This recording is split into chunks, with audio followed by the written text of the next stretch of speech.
नीतीश कुमार के नीच वाले बयान पर उपेंद्र कुशवाहा ने अपने स्वाभिमान से समझौता नहीं किया और एनडीए को छोड़ दिया। एनडीए को छोड़ने के बाद उन्होंने महागठबंधन का साथ थामा, लेकिन महागठबंधन का साथ थामते ही वो किस तरह से नीतीश कुमार पर अटैकिंग मुद्रा में आ गए, पहले आपको हम सुना देते हैं। लेकिन जरा सावधान होना है, नौटंकीबाजों से सावधान होना है। राजनीति के क्षेत्र में जितने लोग अब तक नौटंकीबाज हुए, उन नौटंकीबाजों की अगर सूची बनाई जाए तो इस सदी का सबसे बड़ा राजनीतिक नौटंकीबाज में आदरणीय श्री नीतीश कुमार जी का नाम आ जाएगा। सबसे बड़ा राजनीति का नौटंकीबाज। क्या क्या कहते थे, नरेंद्र मोदी को बिहार नहीं आने देंगे, नरेंद्र मोदी बिहार आएंगे तो हम जौहर खा लेंगे। आज क्यों आरती उतारने चले गए? आज क्यों आरती उतारने चले गए? वोट तो लिया अल्पसंख्यक बंधुओं से, वोट लिया दूसरे लोगों से, और आज किसके साथ जाकर सत्ता में बैठ गए?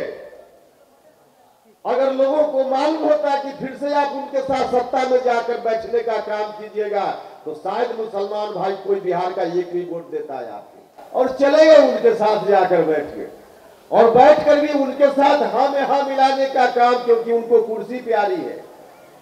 कुर्सी प्यारी है, कहा कि संघ मुक्त भारत बनाएंगे। अब कौन मुक्त भारत बना रहे जरा बताइए? संघ मुक्त भारत बनाएंगे नीतीश जी बोलते थे, अब कौन मुक्त भारत बनाइएगा? नीतीश जी, अवसरवादिता की भी हद होती है, हद होती है। आप सब सीमा पार कर गए। इतना बड़ा अवसरवादी शायद कोई हुआ होगा दूसरा व्यक्ति इस बिहार की धरती पर। तो ऐसे आदमी से अब सचेत रहने की जरूरत है। फिर से कुछ कुछ बोलकर कोशिश होगी कि अल्पसंख्यक भाइयों को फिर हम अपनी ओर आकर्षित करें, लेकिन गांव के लोगों को सचेत करने की जरूरत है। लोगों को बताने की जरूरत है कि अब उनके झांसा में नहीं आना है। अब एक मीडिया का कार्यक्रम चल रहा था, उसमें मीडिया के बंधु ने हमसे पूछा कि जो लोग हैं एनडीए वाले, क्या कारण है भारतीय जनता पार्टी और नीतीश जी भी सत्ता में बार बार आ जाते हैं? एक बार दिल्ली में सत्ता बन गई, 19 राज्यों में सत्ता में आ गए, क्या कारण है?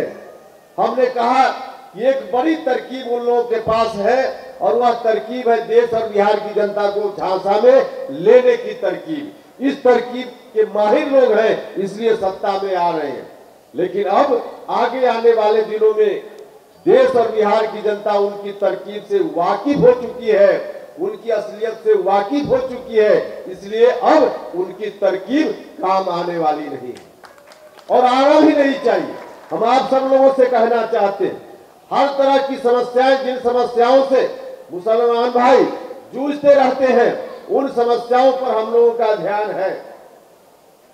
निश्चित रूप से जितनी हमारी क्षमता, जिस रूप में आपको मालूम है, जब हम भी एनडीए में थे निश्चित रूप से, लेकिन अब भारत सरकार में मंत्री रहते हुए भी जब जब कोई इशू होता था अल्पसंख्यक भाइयों का, कभी भी हमने यह नहीं सोचा कि हम बोलेंगे इसको कौन व्यक्ति पसंद करेगा और कौन व्यक्ति न पसंद करेगा। हम वहां रहकर भी आपकी बातों को लेकर आवाज उठाते रहे, और आपको मैं बताना चाहता हूं कि आगे आने वाले दिनों में कोई विपरीत परिस्थिति का भी सामना उपेंद्र कुशवाहा और आरएलएसपी को करना पड़े तो हम लोग हमेशा तैयार रहेंगे, लेकिन आपके सवालों से कभी समझौता करने का काम नहीं करेंगे। तो आप सब लोगों से यही आग्रह है कि आप सब लोग इसी उत्साह के साथ अभी शिक्षा का आंदोलन, क्योंकि तालीम के बिना सब पार्टी कहती है कि जो समाज की अंतिम पंक्ति में खड़े लोग हैं उनको हम समाज की मुख्य धारा से जोड़ेंगे। भैया, मुख्य धारा में जब तक तालीम नहीं तब तक मुख्य धारा में कोई व्यक्ति शामिल नहीं। बिना तालीम कैसे हो पाएगा यह? अगर मुख्य धारा में शामिल करना है तो तालीम की व्यवस्था, अच्छी व्यवस्था करनी पड़ेगी। लेकिन आज सबसे अधिक चौपट है, तालीम की व्यवस्था बिहार में पूर्णतः चौपट है, और इसके लिए पार्टी ने संघर्ष का ऐलान किया है। अभी भी हमारा कार्यक्रम चल रहा है, पूरे बिहार में हस्ताक्षर अभियान चल रहा है।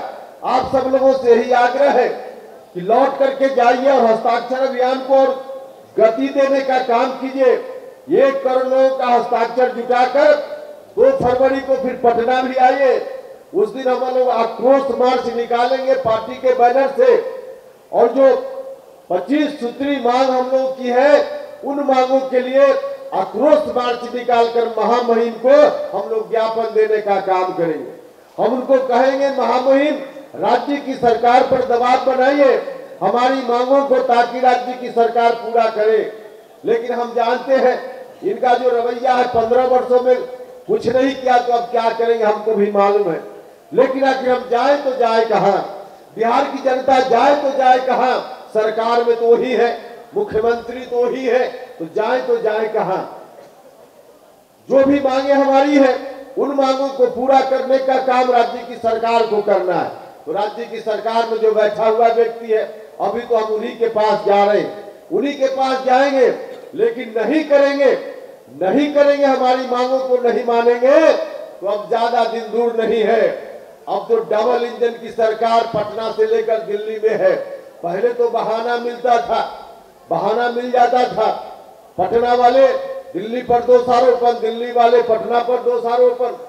शिक्षकों को वेतन समय पर न मिले, दिल्ली से पैसा नहीं आ रहा है। दिल्ली वाले राज्य की सरकार प्रस्ताव नहीं भेज रही है। अब क्या कहेंगे? अब तो डबल इंजन में पटना भी आपके जिम्मे और दिल्ली भी आपके जिम्मे। अब तो हिसाब चाहिए बिहार की जनता को, अब सीधा हिसाब चाहिए। नहीं हिसाब अभी दीजिएगा, नहीं मानिएगा हमारी मांग को, तो अब ज्यादा दिन दूर नहीं है। आज इस हॉल से भी मैं आप सब लोगों को कहना चाहता हूं कि संकल्प लेकर जाइए और दिल्ली पटना दोनों को उखाड़ फेंकने का काम कीजिए। डबल इंजन की सरकार को उखाड़ फेंकने का काम कीजिए। धर्मनिरपेक्षता के सिद्धांत की रक्षा करने का काम कीजिए। तो आपने सुना कि किस तरह से नीतीश कुमार के नीच वाले बयान पर उपेंद्र कुशवाहा उन्हें बख्शेंगे नहीं, और उपेंद्र कुशवाहा महागठबंधन में जुड़ने के साथ ही अब पूरी तरह से अटैकिंग मुद्रा में आ गए हैं और नीतीश कुमार को सबसे बड़ा राजनीति का नौटंकीबाज बता दिया है। चुनाव जैसे जैसे नजदीक आएंगे, इस तरह से बयानों का दौर आता जाएगा, लोग नए नए शब्दों का प्रयोग करते जाएंगे। फिलहाल देश दुनिया बिहार की सारी लेटेस्ट खबरों के लिए लाइव सिटीज.in के साथ आप बने रहें अपने सहयोगी विकास कुमार के साथ। मैं सुजीत सागर, लाइव सिटीज पटना।